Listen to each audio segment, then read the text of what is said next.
Are they definitely done with Daniel Jones from this point? And any shot that Dable is off the sidelines, meaning he gets fired before next season? They have a general manager in Joe Shane. Every big move has to get approval by ownership.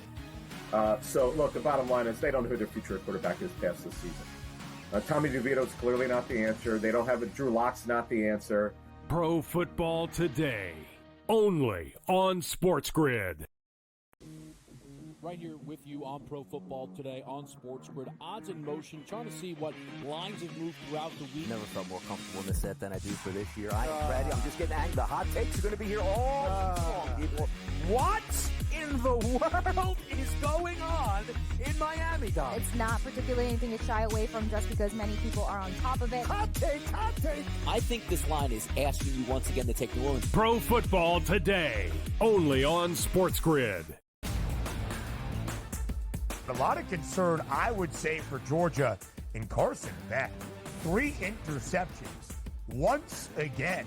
His third 3-interception game in the last 5 for UGA. You can argue if they had Alex Orji as their starting quarterback for Georgia, they would be perfect and unbeaten right now just by not turning the football over and running it with your talented backfield.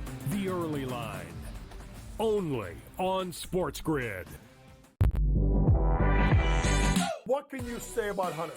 Besides the fact that he's got to be healthy. Remember, he had the shoulder injury that kind of limited him at, once he got to the end of the season. 17.9, 10.9 last year, and he should be, as usual, a double-double machine. He's got to be able to continue to show the ability to try and shoot the ball from 3. Betting above the rim, only on SportsGrid.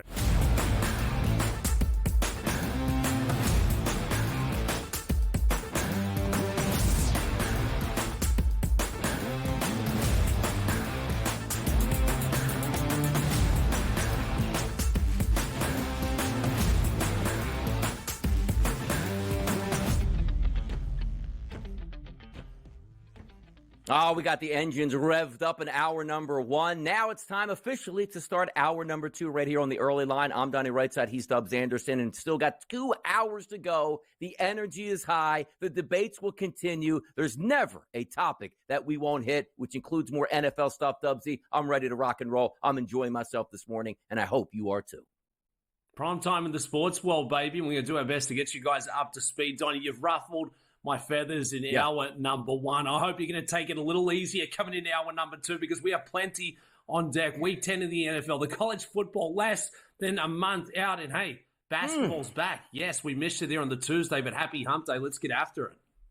Yeah, I can't wait to handicap some college basketball today. Dubsy's going to be the superstar of that segment, breaking it all down. Winners, losers, players you need to watch. I can't wait to see you play out. Let's have some fun here because buy or sell, Dubsy, some of my favorite segments here on the network are these. Why? Because we can have some fun and extrapolate if things are actually meeting what the public feels and what we feel are happening. But let's first start here and set the tone because the Kansas City Chiefs, they're going to be right in the crosshairs. Let's take a look at this, the record and the point differential of the best teams in the NFL. The Kansas City Chiefs, the only unbeaten team sitting at 8-0, a plus 56 point differential. The Detroit Lions, 7-1. Look at this point differential, plus 110. The Buffalo Bills, 7-2. Their differential, plus 87. And then the Washington Commanders sitting 7-2 at a plus 74 point differential. So the team with the best record has the least on the point differential. So buy or sell, the Chiefs are not one of the best 3 teams in the NFL. Come on, what are we doing here? Sell, sell, sell. I get it. They're welcoming in a lot of these teams to the dogfight. The Kansas City Chiefs, if they're not the best team in the National Football League going into Week 10, they're certainly in the top 3. They're the reigning champs. They're in search of a 3rd consecutive Lombardi. Every single week we complain that they're not beating the brakes off their opposition. But for the opposition, it's their Super Bowl week in, week out, taking on the likes of Andy Reid, Spags, and Patty Mahomes. They've now got superstar DeAndre Hopkins turning back the clock. What a new-looking offensive weapon and new dynamic this brings to the Kansas City Chiefs offense. So I'm not buying in on that. I don't think they're the best team in the NFL, but they're certainly one of the best teams with a quarterback who doesn't care about stuffing the old stat sheet or being a box score baddie. They care about getting wins, and so far they've done a pretty good job of that, sitting at 8-0, Donnie. Yeah, I'm also going to sell this as well because I do believe that the Chiefs are one of the best three teams. Now, this question would have been much different. It's like, do you believe the Chiefs are the best team in the NFL by yourself? Because technically, I don't think that is the case pound for pound if you're going up against the Lions or maybe, let's just say again, the Baltimore Ravens. Now, things are going to play out the rest of the way. And is there a chance that Kansas City can run the table in the regular season and finally say, you know what? Patriots couldn't get it done. We're going to get it done and match the 1972 Miami Dolphins. But I do want to start here with the Kansas City Chiefs because that's the team that we're asking the questions about. Once again, plus 56-point differential. It's kind of astounding through 8 games because, Dubsy, what have we always led to believe since the Patrick Mahomes era started in Kansas City? They have the ability to absolutely blow you out of the water, and that's not what's taking place now. More of a measured attempt at offense, more of a defense now under Steve Spagnuolo that can rise to the occasion and take over the entire game as opposed to just get me a stop with 3 minutes left to go so we can win this football game. You look at the Chiefs 8-0. Are we worried at all? Because, again, you could say, well, if Patrick Mahomes gets hurt or Kelsey gets hurt, if they continue to stay as healthy as they are now without any more major injuries, is there a legitimate chance that you believe they can run the table in the regular season, or is it just too much to be able to do that in any given Sunday? There's a legitimate chance that you can lose to anybody here. Yeah, I think it's way too much to ask, Donnie. I don't think they're going through the regular season undefeated. I thought the Bucs, I believe it was on this show last week where I thought the Bucs were absolutely live with no Chris Godwin and no Mike Evans. The defense is going to be the DNA in the Chiefs in search for a third straight, big dance score for the Lombardi. But you allow the Bucs to put up 24 points without any of their offensive weapons out there in the slop. You allowed the Raiders the week prior to put up a 20-piece. So this is what happens when you welcome in a lot of teams into a close, arm wrestle, back and forth affair. Eventually, you're going to get done. You're going to have some bad luck and misfortune go against you. And we saw that. I mean, they needed overtime in trying to take down Baker Mayfield. There was no one else there for the Bucs. I guess, Kate Otten and Donnie, I cover a lot of horse racing. I cover a lot of golf. And this would be the same as a horse that welcomes in some lesser foes in trying to get to the finish line first and say, no, I'm just going to beat you. It'd be like playing the 18th out there on the golf course saying, Donnie, I'm a far better golfer than you, but we're going to go up to the 18th all square in the final tee box. Eventually, you're going to fluke a couple of good shots and say, you know what, we shouldn't have let them hang around that far into the contest. This is the National Football League. I believe there's a lot of parity this season. The Chiefs are not on some pedestal as the team to beat. I think they've got a very good chance of getting rolled this week by the Denver Broncos. Oh, at home nonetheless. Let's here, because start if this you are week. looking at, there you go. So look at that. The Buccaneers almost got to them. That game actually went to overtime, and you're right about it. This wasn't the Chris Godwin, Mike Evans. We're ready to absolutely rock and roll with our top players out here, and they still could arguably say maybe the Buccaneers were the better team on Monday night, but just didn't get the football in overtime. The Broncos will put up a fight here, but there are 2 spots the rest of the way that you do worry about for Kansas City if you're expecting them to go undefeated. They go at the Buffalo Bills at a 4:25 game on November 17th. That atmosphere is going to be absolutely insane. But then you see Christmas Day, 1 p.m. at the Pittsburgh Steelers. 2 unbelievably tough spots. And I'm with you, Dubsy. If I feel like on a day-to-day basis, you look and say, okay, they're going to be favored in the majority of their games. They should have lost already a couple games and have it, which is a credit to the Kansas City Chiefs, no doubt about it. But sooner than later, if you don't bring your A game every single day and you're on the road, eventually you will lose a game in the NFL. That's why the 1972 Dolphins are the only team that's gone through the regular season and the postseason undefeated, and there was less games back then than there are today. But some of the other teams that we were going up against in this buy or sell segment to say, are they a top 3 team in the NFL? If not, let's just say the best team. The Detroit Lions, the Buffalo Bills, and the Commanders. I love the Lions. And if you're telling me, and it's a shame last year, Dubs, right? You get to the Super Bowl, it's Chiefs and 49ers. I thought the 49ers were the better team. They didn't win. See, any given Sunday that can happen. As long as you have Andy Reid and Patrick Mahomes, you watch that play out. But talk to me about the Lions. A plus 110 differential. This team has no problem stepping on the opponent's neck midway through the game and blowing them out, unlike the Chiefs. And they got that quiet killer in Jared Goff at quarterback. I mean, he has been having a career season. You look at the efficiency that he's playing with the football. I mean, there's no turnovers. He's seen it well. He's got Amon-Ra St. Brown, who's standing on his head literally on a Sunday afternoon after making some of these big catches. We saw that piece that they brought across there yesterday on the defensive side. I think that's the pressure that they absolutely needed to address in losing Aiden Hutchinson. So for the Detroit Lions, I feel like they're actually getting less fanfare and buzz. Not that they're losing any attention from the odds makers here, but I feel like they're putting together a really good run here off the back of Jared Goff, who I think is still right in the conversation for MVP honors at a bit of a price here. So I think the Detroit Lions are absolutely locked and loaded, and they can put up points. They can absolutely step on the throat. And not to go back to the Chiefs, but we saw this last year, Donnie. They really struggled to score in the second half, and I don't care what sport, what game you're playing, it's the team with the most points once it's all said and done. And right now, the Detroit Lions, they are absolutely flying on all cylinders, and nothing's going to stop them, including playing at Houston here for Week 10. W, the Hunt family owns the Kansas City Chiefs, so I'm going to make you the de facto owner of the Chiefs right now. It's the AFC Championship game from Arrowhead Stadium. You as the owner of the Chiefs, who do you not want to play from the AFC in that game? Oh, I guess I keep going back to the Buffalo Bills have really had their measure in the regular season, but for Josh Allen has just struggled to take that forward step in the playoffs. But again, you let him hang around long enough in these games, they're going to spoil the party. If you keep going up against Josh Allen and the Buffalo Bills, who also sneaking under a bit of a radar there, Donnie, I think that could be a team to watch out for.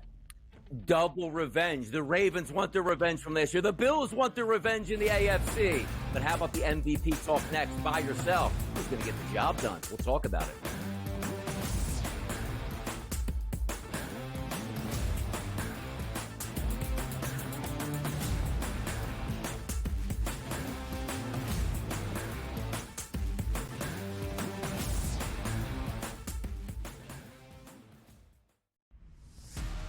Are they definitely done with Daniel Jones from this point? And any shot that Dable is off the sidelines, meaning he gets fired before next season? They have a general manager in Joe Shane. Every big move has to get approval by ownership.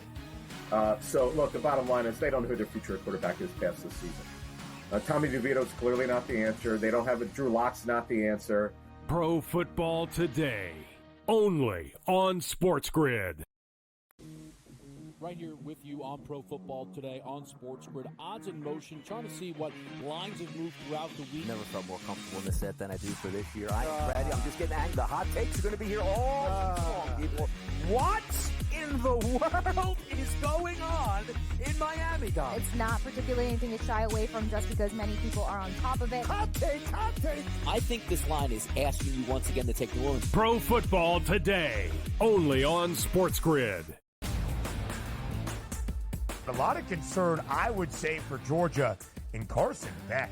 3 interceptions once again.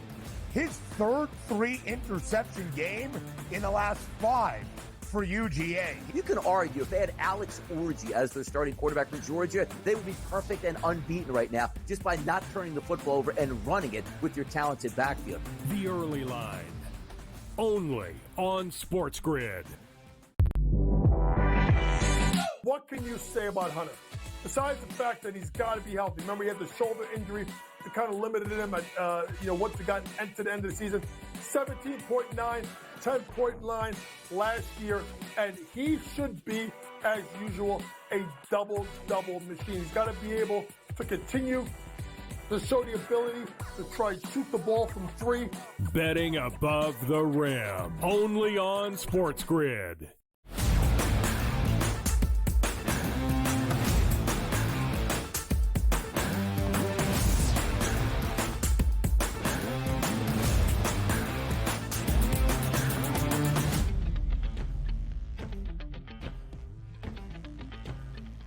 MVP odds market here at the FanDuel Sportsbook. It's certainly heating up, and boy, we have an unbelievably good race here and a lot of great football players. If we're just looking right now at the MVP odds on the FanDuel Sportsbook, look at this. It's Lamar Jackson again pulling into the lead, at least with a tie with Josh Allen, both sitting at a 3-1 price. Patrick Mahomes, plus 450. Jared Goff, 8-1. Jaden Daniels, rookie. Hey, maybe he wins Offensive Rookie of the Year. Maybe he actually does the deal, wins the MVP, something that C.J. Stroud actually almost got last year as a Houston Texan rookie. So before we get to the buy or sell here, let me ask you this question. The odds market at the top here, Dubsy, tie between Lamar Jackson and Josh Allen. Do you see the same thing, or do you have a nod for one of these guys above, just talking about the top two here?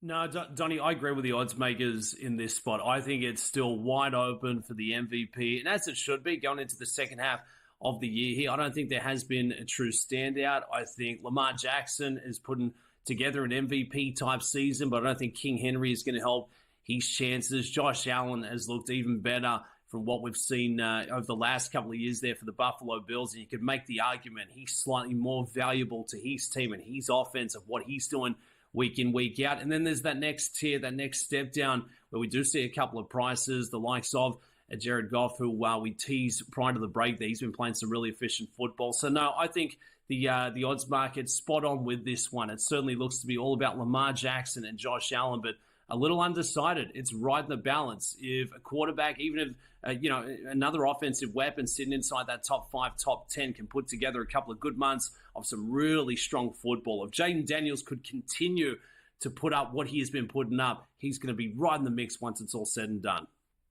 Let's go on the record, Dubsy. Buy or sell, only Allen, Jackson, or Mahomes can win the MVP award this season.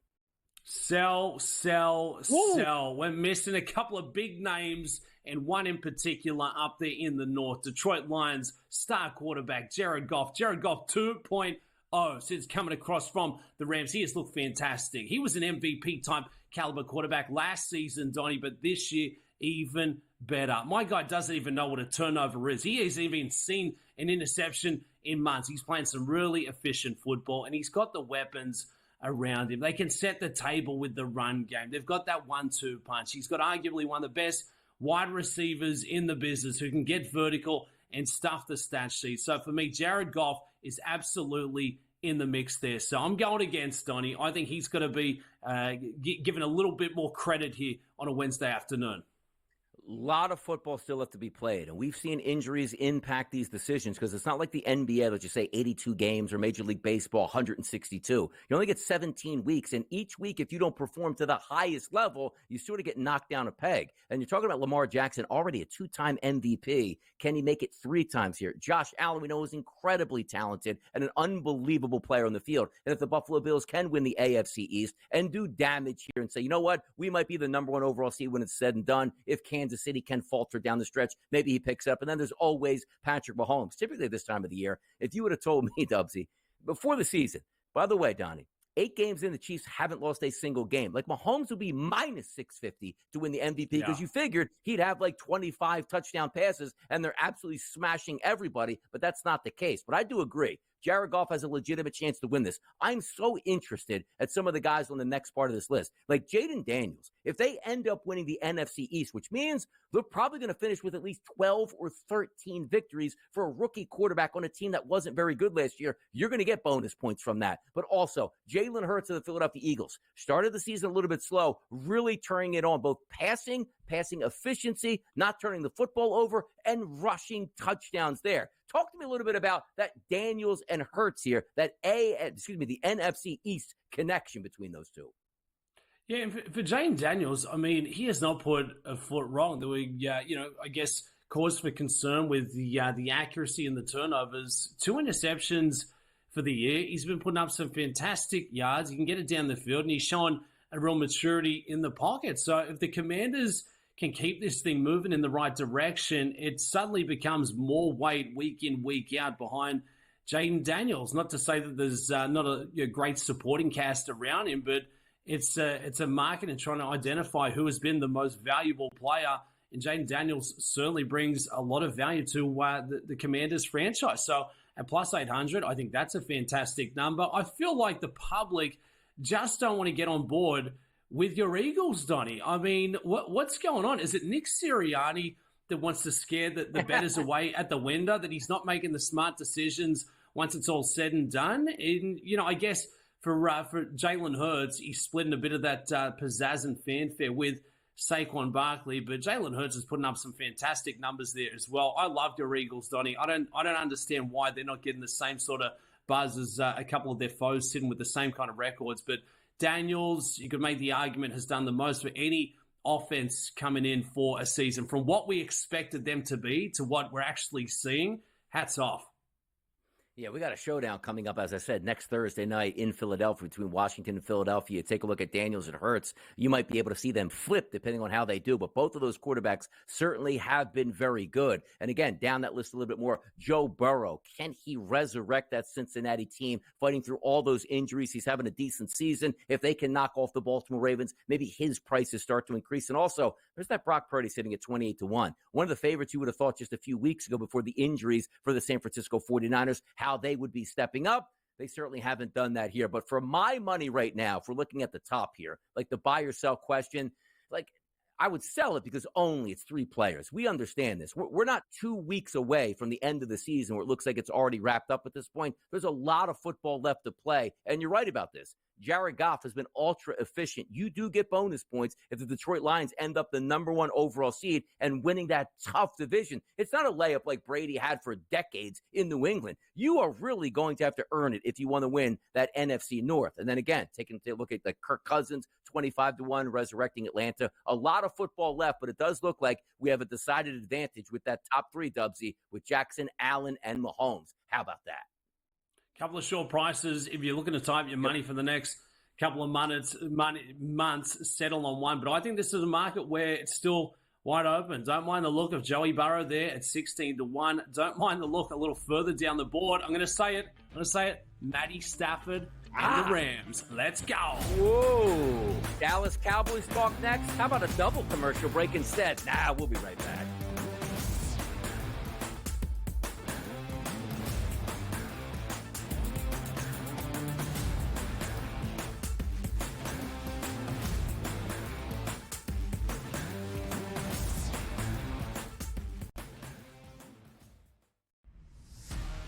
Are they definitely done with Daniel Jones from this point? And any shot that Dable is off the sidelines, meaning he gets fired before next season? They have a general manager in Joe Shane. Every big move has to get approval by ownership.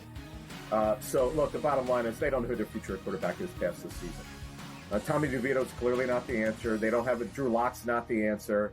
Pro Football Today, only on SportsGrid. Right here with you on Pro Football Today on SportsGrid. Odds in motion, trying to see what lines have moved throughout the week. Never felt more comfortable in this set than I do for this year. I am ready. I'm just getting angry. The hot takes are going to be here all long, people. What in the world is going on in Miami, Don? It's not particularly anything to shy away from just because many people are on top of it. Hot take. I think this line is asking you once again to take New Orleans. Pro Football Today, only on SportsGrid. A lot of concern, I would say, for Georgia in Carson Beck. 3 interceptions once again. His third 3-interception game in the last 5 for UGA. You can argue if they had Alex Orji as their starting quarterback for Georgia, they would be perfect and unbeaten right now just by not turning the football over and running it with your talented backfield. The early line, only on SportsGrid. What can you say about Hunter? Besides the fact that he's got to be healthy. Remember, he had the shoulder injury that kind of limited him at, once he got to the end of the season. 17.9, 10.9 last year.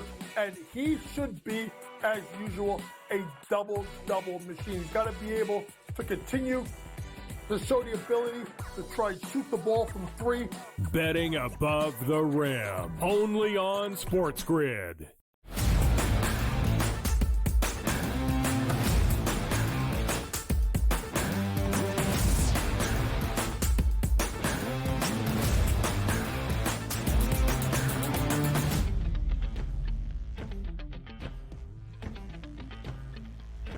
Midway through hour number 2, and the topics continue to hit here. We talked MVP. We talked who's the best team in football. Can teams go undefeated? Now, let's have some fun on the opposite end of the spectrum, and that starts with the Dallas Cowboys. As we prefaced, before the season started, before you had training camp, and you're in the offseason, Jerry Jones came out and said, this is going to be an all-in season for us, which meant, he's going to spend a lot of money. He's going to get a lot of free agents. He's going to re-up all his players before we even get to training camp and maybe find himself a new head coach or extend Mike McCarthy as his head coach. Basically, nothing like that happened except the wide receiver, CeeDee Lamb, got paid. The quarterback, Dak Prescott, got paid, but got paid right before camp, which did nothing for your salary cap in 2024. So if we look at the Dallas Cowboys since 1995, regular season record, it's actually decent, 247 and 212.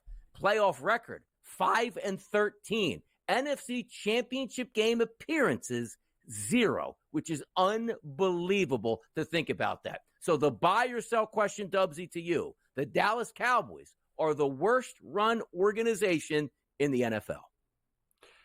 Oh, geez, Donnie, this is a tough one. I would say they are the worst run team in the NFL, given what they have to work with. There's a couple of teams that would absolutely give them a good push there. But when Jerry said he was all in, I've been all in at the blackjack table before, Donnie, and I've been handed a couple of duds, a pair of threes, and I feel like that's how the season's going for the Dallas Cowboys. It is not good enough, time and time again. We've got the excuses, we've got the big words, the jumbled up word salad to start us off here, and Jerry's far too involved in trying to run this thing and this whole operation, and eventually it's going to come undone. And that's what we've seen. I mean, in the offseason, they went after it. They threw the bag at a couple of big names in Dak and CD. They locked up their cornerstone pieces in trying to move in to a new year of contending. But, I mean, just that I guess, missing stat record there of championship appearances, that is not good enough. And ultimately, it doesn't matter if you're contending, if you're putting up fantastic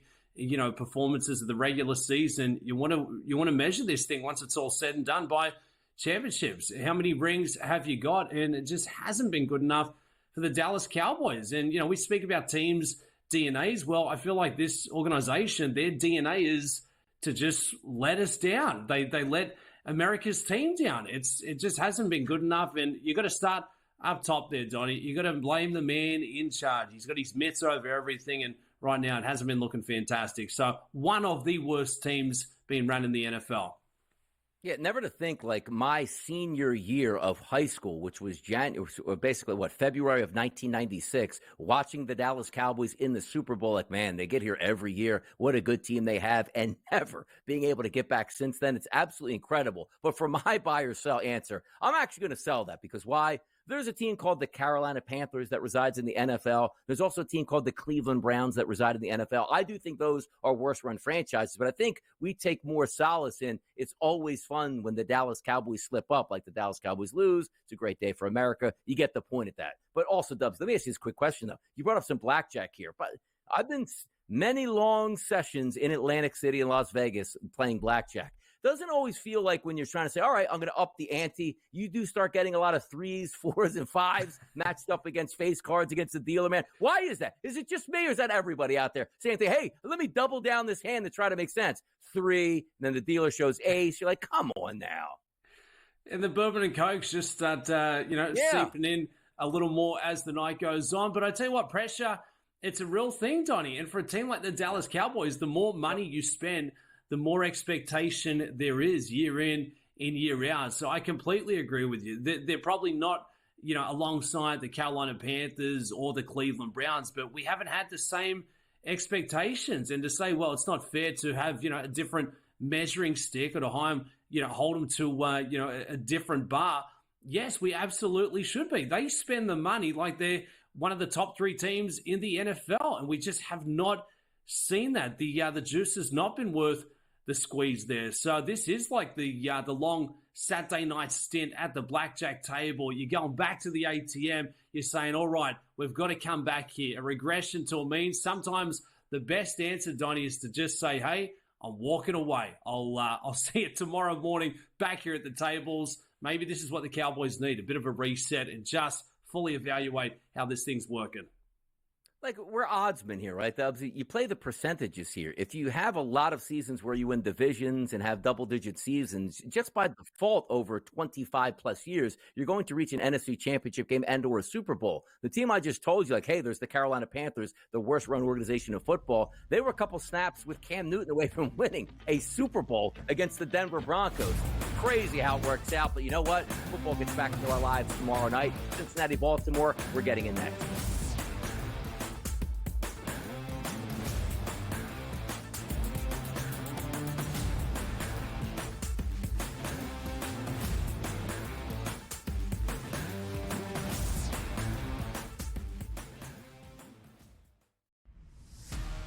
Are they definitely done with Daniel Jones from this point? And any shot that Dable is off the sidelines, meaning he gets fired before next season? They have a general manager in Joe Shane. Every big move has to get approval by ownership. So, look, the bottom line is they don't know who their future quarterback is past this season. Tommy DeVito's clearly not the answer. They don't have it. Drew Lock's not the answer. Pro Football Today, only on SportsGrid. Right here with you on Pro Football Today on SportsGrid. Odds in motion, trying to see what lines have moved throughout the week. Never felt more comfortable in the set than I do for this year. I am ready. I'm just getting angry. The hot takes are going to be here all long, people. What in the world is going on in Miami, Dom? It's not particularly anything to shy away from just because many people are on top of it. Hot take. I think this line is asking you once again to take New Orleans. Pro Football Today, only on SportsGrid. A lot of concern, I would say, for Georgia in Carson Beck. 3 interceptions once again.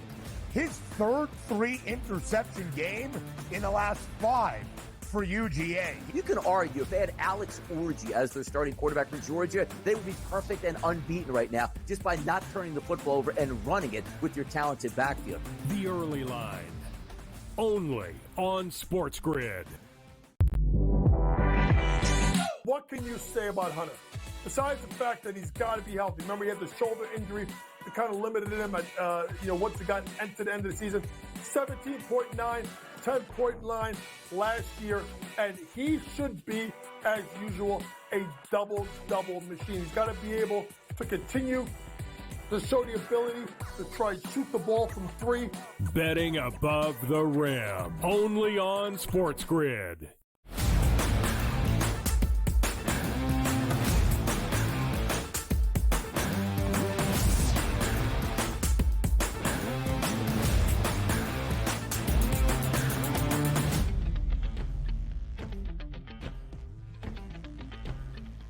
Guess who's back? It's Stubbsy and Donnie in the morning right here on the Early Line, Sirius XM Channel 159, SportsGrid Network, NFL. No games today, but back tomorrow for Thursday Night Football, a big one in the AFC North. You might say to yourselves, well, Donnie, hold on. The Bengals are 4-5 here. What are they playing for? A heck of a lot. The Ravens, 6-3 on the season here, playing for a lot. The lines at the FanDuel Sportsbook currently sit right now a -6.5 point favorite at -102 juice live right here at FanDuel, in a total that sits at 52.5. And you know me. I love props to the over. I love game flows to the over. 52.5 points on a Thursday night between divisional opponents. That sounds glorious. Let's start here, Dubsy. Bengals and Ravens coming into this game. Your first thoughts? I think it's absolutely sick, Donnie, that you get excited about the overs when that total's sitting at 52 and a half for a primetime spot. But arguably, no team in the NFL needs to win more in Week 10 than the Cincinnati Bengals. They are trying to keep this season upright and doing that divisional dance, going against familiar foes here in the AFC North. Baltimore sitting 2 wins ahead of them. Pittsburgh sitting there with 6 wins for the year as well. The Bengals need this one. Joey Burrow, he's been playing some fantastic football. They got a bit of confidence in what we have seen the last month. 3 wins from their last 4 starts. It does not get easier going against the Baltimore Ravens, but 2 of the best quarterbacks in the business. We've got Jamar Chase there with Joey Burrow for the Baltimore Ravens. It's an absolute bevy of offensive options here, but I feel like this is going to be a nice little spot here for Cincinnati. Joey Burrow, he likes this matchup. He wants to get primed up for the occasion. The mail coming across is T. Higgins still questionable for Week 10, but I really don't think that's going to slow down their chances. Zach Moss won't partake in this one. They've got Herbert there who's looking to get a couple of carries in the backfield. So I like the Bengals grabbing 6.5, Donnie. I think it's a big total. I'm leaning towards the unders. I would correlate that to Cincinnati. But what do you feel for this one? I mean, the pressure certainly has to be on the Bengals in trying to keep up with the divisional leaders. Yeah, you can't slip back. And here's the issue you have, because I do understand Cincinnati is talented on offense. They're not very good on defense. And T. Higgins being out for a couple of weeks certainly didn't help, specifically against the Philadelphia Eagles. Like, is there a chance to get after that young secondary with 2 really good wide receivers? That didn't happen. T. Higgins on a short work week, probably not going to be back this week. He'll be back next week. But the problem is, Dubsy, as we talk about, is the record. And yes, we understand 7 teams in each conference, make the playoffs here, which you're never technically really out of it until you're officially out of it. like in late December. But this week, you're going to take on the Ravens on the road. Let's just say you slip up there. The Chargers look really good and are now healthy. You got to play them on the road in back-to-back games. And then, you get at home the Pittsburgh Steelers, followed by on the road against the Cowboys. And you might say, oh, the Cowboys are terrible. You might have Dak back in that game, CD healthy, both of your top pass rushers, and a better version of themselves, which they're not going to be over the next 2 to 3 weeks. That's what I question here. It's not that I don't think the talent is enough for the Bengals to get in the playoffs. It's just they blew so many games early on that it turns into this game for me, Dubsy, a must-win. I don't know if they're going to be able to get that. But if we're sizing up the equation, you know what the expectations for me? Both of these quarterbacks absolutely ball out. And you know what else we love, Dubsy, on the East Coast? November football at 62 degrees at kickoff, no rain in the forecast, and light winds. It's a perfect landscape for points. You look at Lamar Jackson's passing prop, 232.5. You look at Joe Burrow, 268.5. I always like to say, keeping it simple. If I expect Cincinnati to be losing this game, Joe Burrow is going to have to throw the ball 35 to 40 times in this game, and it's a secondary that can be had. I look at both of these performances for the quarterbacks to be on the positive on Thursday night. Yeah, overs for the quarterbacks in trying to get after it. And for the Baltimore Ravens, Donnie, do you build stock from a victory if they were to go on and get it done here for Thursday night football? Or is it going to be a matter of once it's all said and done, prove us a little something in the playoffs? Because if you go back the last couple of seasons, this feels like a playoff game. It's Joe Burrow, Lamar Jackson, two of the hot quarterbacks in the NFL. But for one team, we know what we've got with the Baltimore Ravens. For Cincinnati, we're still sitting back saying they need to get things going in the right direction. Their record, it's a decent one, but it's not fantastic. It's not exactly where we thought the Bengals would be sitting at this point of the year there. So certainly a lot on the line here for Thursday night football, but the pressure looks to be squarely on Joe Burrow and the Cincinnati Bengals. Yeah, it certainly does. You take a look at some of those passing props out here. Zay Flowers, who's been wonderful for them this season. That is an offense that is truly balanced, which helps out the passing game. He's listed at 59.5 receiving yards. Obviously, the top dog in this game is going to be Jamar Chase at 78.5. But take a look at this. I've been on that Gesicki bandwagon, the tight end for the Cincinnati Bengals the past couple weeks. He came through last week.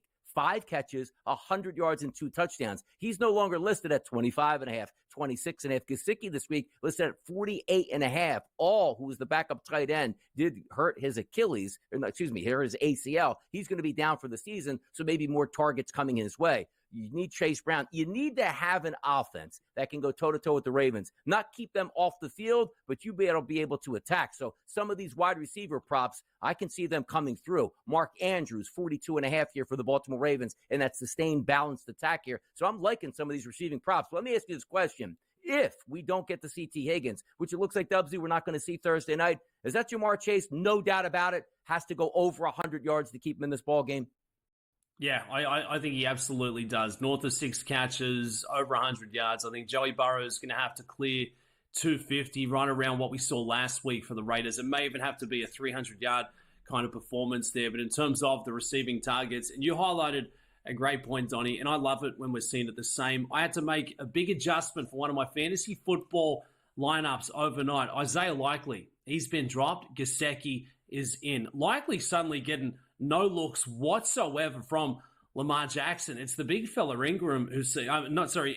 Andrews, who's seen a bit of an uptick with his looks. And I think you're right there. If it's not going to be Jamar Chase, I think Mike Gesicki, he's shown he's got those trusty hands, and it's going to be a matter of trying to feed a lot of mouths at the table. Last week, I think it was double digits in terms of players getting receptions there. I think it's going to have to look the same with no Higgins, trying to take that vertical option out of the equation. That's going to hurt their chances. Jamar Chase can only do so much, especially with the defense coming up to him. If they get to pair up on him, give him that double coverage, it's not going to get easier, but he is one of the best wide receivers in the game. He's now playing with a bit of fitness. He's got that first step and that quickness back, but it cannot just be Joe Burrow and Jamar Chase. They're going to have to bring a little more to the table. Otherwise, they're going to get boat raced here by the Baltimore Ravens. I think it's going to have to be all over the park and a lot of different names involved on the box score.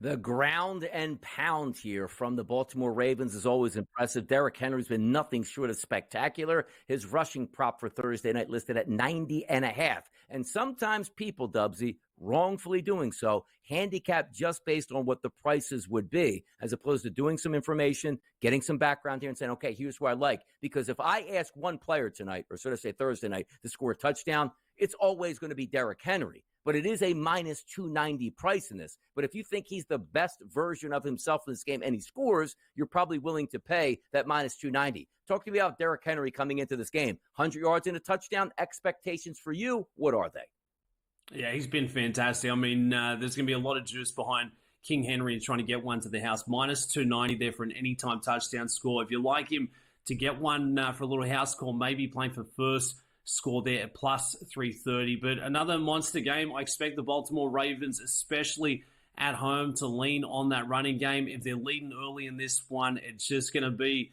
a matter of hitting the floor there, ground and pound, as you said, Donnie. So I think for King Henry, you look at the numbers. I mean, this could be one of the best seasons we've ever seen for running back. 168 carries, already over 1,000 rushing yards with 11 touchdowns. It was 2 last week. It was 1 prior to that. So King Henry, he's getting set for a monster Thursday night. But I do think they're going to have to start looking at some different ways, because a lot of teams are going to start clawing on to the old run game. Maybe that opens a couple opportunities elsewhere, like we saw with Zay Flowers last week. 127 receiving yards, I believe. He was impressive.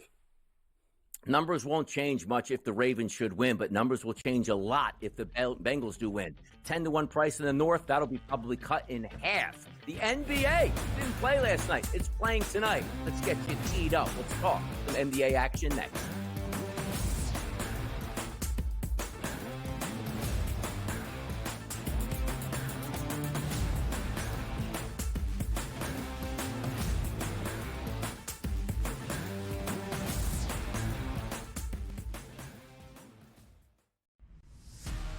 Are they definitely done with Daniel Jones from this point? And any shot that Dable is off the sidelines, meaning he gets fired before next season? They have a general manager in Joe Shane. Every big move has to get approval by ownership.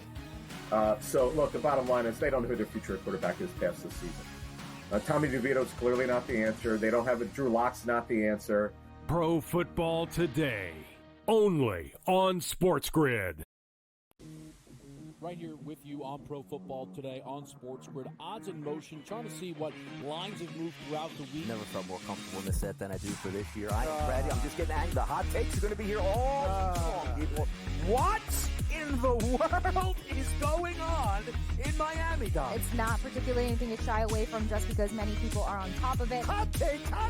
I think this line is asking you once again to take New Orleans. Pro Football Today, only on SportsGrid. A lot of concern, I would say, for Georgia and Carson Beck. 3 interceptions once again. His third 3-interception game in the last 5 for UGA. You can argue if they had Alex Orji as their starting quarterback for Georgia, they would be perfect and unbeaten right now just by not turning the football over and running it with your talented backfield. The early line, only on SportsGrid. What can you say about Hunter? Besides the fact that he's got to be healthy. Remember, he had the shoulder injury that kind of limited him at, once he got to the end of the season. 17.9, 10.9 last year, and he should be, as usual, a double-double machine. He's got to be able to continue to show the ability to try and shoot the ball from 3. Betting above the rim, only on SportsGrid.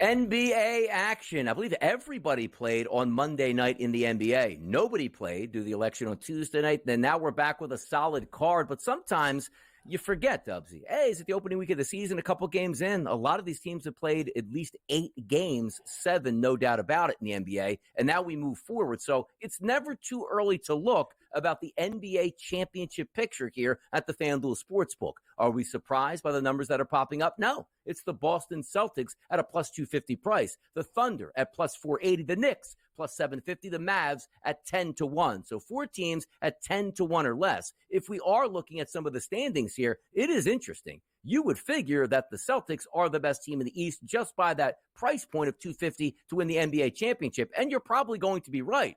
But if I told you there is one unbeaten team in the Eastern Conference, you might say it's the Boston Celtics. It's not. They have a great record. They're 7-1. But the team up top of the list, that's the 8-0 Cleveland Cavaliers. So you look at the top. And by the way, you want to talk about parity? You got it here in the East.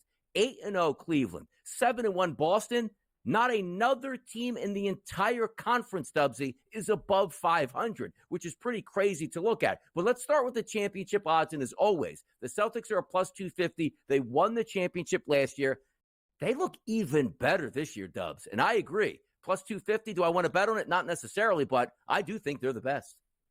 Yeah, and I think we've got a dynasty looming over there in Boston. Gets set to hopefully drop another banner. They've looked fantastic. And what is the motivation? Well, they've been doubted for a very long time. I know they finally got it done there last season, but they also go through, a summer of snubs, if you will, over there at Paris, notably with the likes of Jaylen Brown. You've got Tatum, who didn't get a lot of playing minutes. He's come back, and he's always had that knock, and suddenly he looks lethal from out wide, beyond the arc. So now we've got Jason Tatum 2.0, who can get it done with his three-point shot there as well. And this is a really well-balanced roster there for Joey Mazzulla. This is a team that's got plenty of depth. They've now got, I guess, that confidence and that swag of knowing what they achieved and accomplished last year. So I think the odds makers are absolutely spot on. And for the Boston Celtics, from what we have seen to start their campaign, it's been pretty impressive as well. At 7-1, the only loss going against the Pacers, and the Pacers are always going to be that team. They can outpace you or outscore you on any given night, but outside of that, they've looked very, very impressive. Notably of late there, they had a couple of easy wins over Charlotte and the ATL, but love what I've seen from the Boston Celtics. It is going to be a long and vigorous season. I expect that they will go through a couple of phases of where they don't play this high-level basketball, but really impressive that they've come into a new season with no championship hangover, and they're now sitting at plus 250 over at the FT Sportsbook. And you take a look there at the Thunder at a plus 480 price, no longer creeping up on teams because why? They're 7-0 this season, a perfect start to the year. And also, here's what happens when you actually draft high. Let those players play. Don't bench SGA midway through the season for multiple games here and let him go all the way through. He turns out to be a great candidate for MVP, which we'll talk about later. But I like the Thunder, and I agree at that plus 480 price. The Knicks made a lot of changes in the offseason. Hasn't really translated on the court yet, but this is the NBA in a nutshell. We really don't look at early season success and try to change that thought process of they won't be able to compete in the playoffs. So now it gets to some case in point reasons for that, Dubs. You look at Philadelphia. Hey, look, the Sixers made big changes in the offseason. Paul George came over. Tyrese Maxey is a wonderful player. Joel Embiid, if he can stay healthy, they're going to be a player. They haven't played anything this year. A 1-5 start to the season, which includes 3 straight losses and still in the West Coast, and 3-game suspension coming up for Joel Embiid. So if you want to reintroduce him into the lineup, which they were close to doing, he's down for 3 more games. Their win total, 46.5 to make the playoffs. Still a minus 1,300, like Dubsy. The Sixers could legitimately start 1-8, 1-9 on the season and probably still be a monster favorite to make the playoffs. The Philadelphia 76ers outlook for you, Dubs, at the start of the season till now, has it been damaged goods, or are you on the opinion, like the FanDuel Sportsbook is, don't worry, they'll get it together, they'll be just fine? I don't know if they will get it together. And, for big Jojo, Joel Embiid, once he serves this 3-game suspension and returns, I feel like it could be a common theme from what we have seen over the last couple of seasons. He's going to have a little bit of rust. He's going to be lacking that match fitness. He's going to have to get some minutes in, and with that comes some growing pains. I think Paul George has looked pretty strong from what we have seen to start. I love Tyrese Maxey and Kelly Oubre Jr., but I just feel like you look at some of the other weapons in the conference here, and they've really bolstered and come out the gate strong. The 76ers have lost that step, and I just think the pressure is going to continue to mount, and it already seems to be causing a couple of distractions off the court, and now they make this West Coast trip and trying to square off against the Clippers and the Lakers, and suddenly you're looking at being, one for 9, 1 for 10 to start a new year here. You're playing catch-up. I do not like the overs of that win total. I think they're up against it, Donnie. Sorry, I'm going against your city, but that's the way I'm seeing it. Just the way it is. I'm telling you, like, how bad can the start of the season be? Because you can't be too bad and try to mount a comeback, but we always have to remember the NBA. It's no longer the top 8 that get in, Dubsy. It's the top 10. There's plenty of time to recover, and the betting markets always shift towards what actually is going to happen in the playoffs, or at least what they think. Case in point, Milwaukee Bucks. The one team that they beat this year was the Philadelphia 76ers. Now you look at them, 6 straight losses after that opening night win against the Sixers, who didn't have Paul George or Joel Embiid. Now the talks of, does Giannis want out? 45.5 as a team win total, but still a playoff number at minus 950. What is going on in the East? The Sixers and the Bucks, 2 wins combined to start the season. That's unbelievable.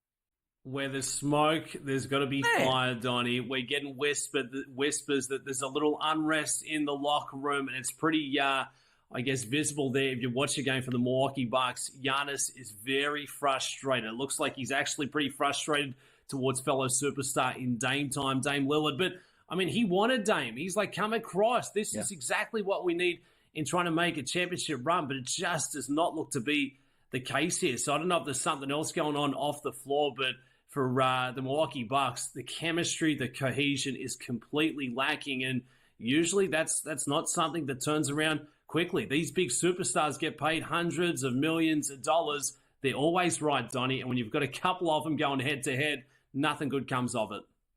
No, it certainly doesn't. It's astounding. Like, Doc Rivers was taking over that team basically midway through last season to win an NBA championship. Not crash and burn the franchise. Let's talk some MVPs. SGA. Ever heard of him? We'll talk about him and more next.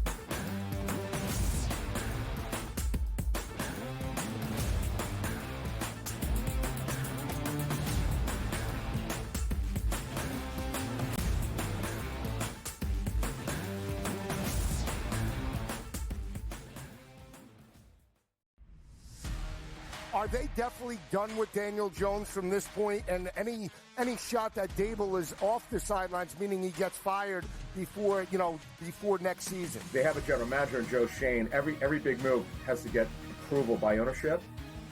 So, look, the bottom line is they don't know who their future quarterback is past this season. Tommy DeVito's clearly not the answer. They don't have Drew Lock's not the answer. Pro Football Today, only on SportsGrid. Right here with you on Pro Football Today on SportsGrid. Odds in motion, trying to see what lines have moved throughout the week. Never felt more comfortable in this set than I do for this year. I'm ready. I'm just getting angry. The hot takes are going to be here all long, people. What in the world is going on in Miami, Dom? It's not particularly anything to shy away from just because many people are on top of it. Hot take. I think this line is asking you once again to take New Orleans. Pro Football Today, only on SportsGrid. A lot of concern, I would say, for Georgia in Carson Beck. 3 interceptions once again. His third 3-interception game in the last 5 for UGA. You can argue if they had Alex Orji as their starting quarterback for Georgia, they would be perfect and unbeaten right now just by not turning the football over and running it with your talented backfield. The early line, only on SportsGrid. What can you say about Hunter? Besides the fact that he's got to be healthy. Remember, he had the shoulder injury that kind of limited him at, once he got to the end of the season.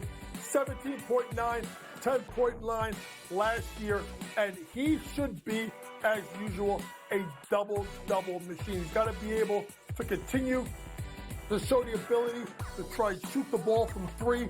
Betting above the rim, only on SportsGrid.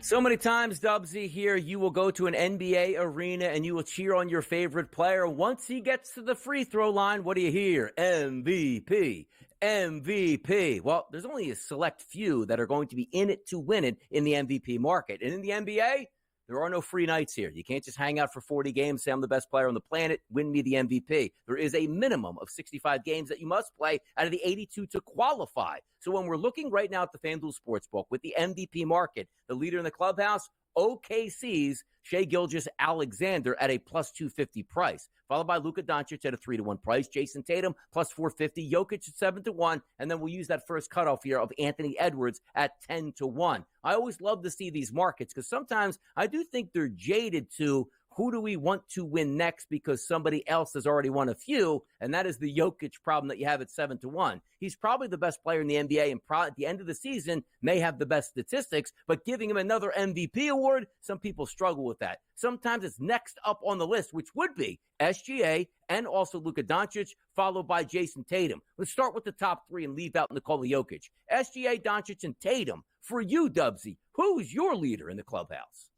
It's got to be SGA, and I think you highlighted a couple of key metrics that we need to factor in for this market. Are they going to be out there for the duration of the season? Are they playing for a team that's going to be contending for a playoff run? Do they have the production? Are they splitting a bulk of night in, night out activity with a couple of fellow superstars? That's what you face with Jason Tatum. That's what you get with Luka and Kyrie. But for SGA, I mean, I know you've got the likes of Chet Holmgren and a couple other young superstars, but he really is that one. He is that number one guy for OKC who have looked fantastic to start this year. I project them to make a very deep run out of the West. He's putting up points. He's right around 25 on the nightly, but he's also facilitating the rock. So along with a lot of minutes being played there, SGA, no surprises. I thought he was fantastic last year. He's looked even better since returning here for the Thunder, and he's just doing a bit of everything. At plus 250, it's a really short price, but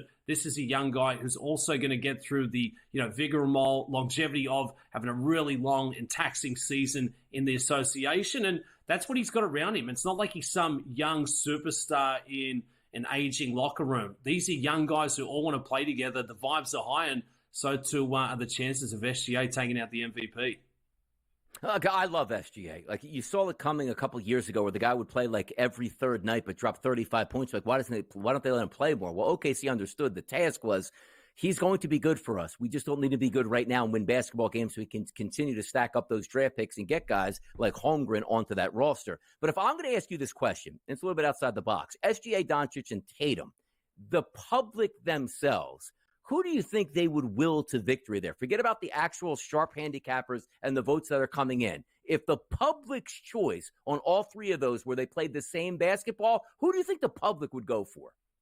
Oh, good question there, Donnie. I feel like the public are probably sick of the internationals taking out this award. And for Luka, you either love him or hate him. I feel like, for the Boston Celtics and Jason Tatum, they're the Boston Celtics. So it's tough in trying to go against SGA. Well, I guess another international. So that flaws that argument there as well. I think maybe Anthony Edwards, the new anointed face of the league, he's still sitting there at 10-1. He lost his big partner in crime, Karl Anthony Towns, headed out a little further east there. So Anthony Edwards could be that buzz player who brings that showmanship, also brings in that fantastic play and knows how to chalk up the points there day in, day out. So I think Anthony Edwards could be the fan favorite. The internationals, they've had their time. They've won, 6 of the last 7? So maybe that hurts the chances at the top of the board.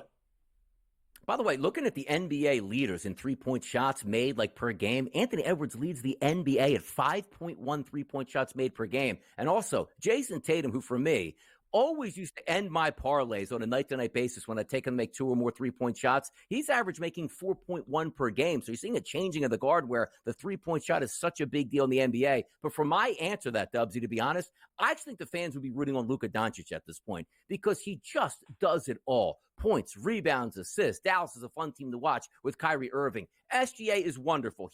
I think if I had, Donnie, got one vote for it there, I do think SGA wins it. But I think the fans would be rooting for Doncic because Jason Tatum, like it or not, polarizing figure even in, the city of Boston. Now, granted, you go out and win an NBA championship, that changes a lot of those. Hey, we don't think he can get the job done because apparently he can. But he's having a really good season this year. I'm still going to keep it on the same wavelength for me. Give me SGA, but I also think the public want Luka Doncic. We're going to keep rolling. Hour number 3, Fade the Public. We're ready to go. The early line comes back next.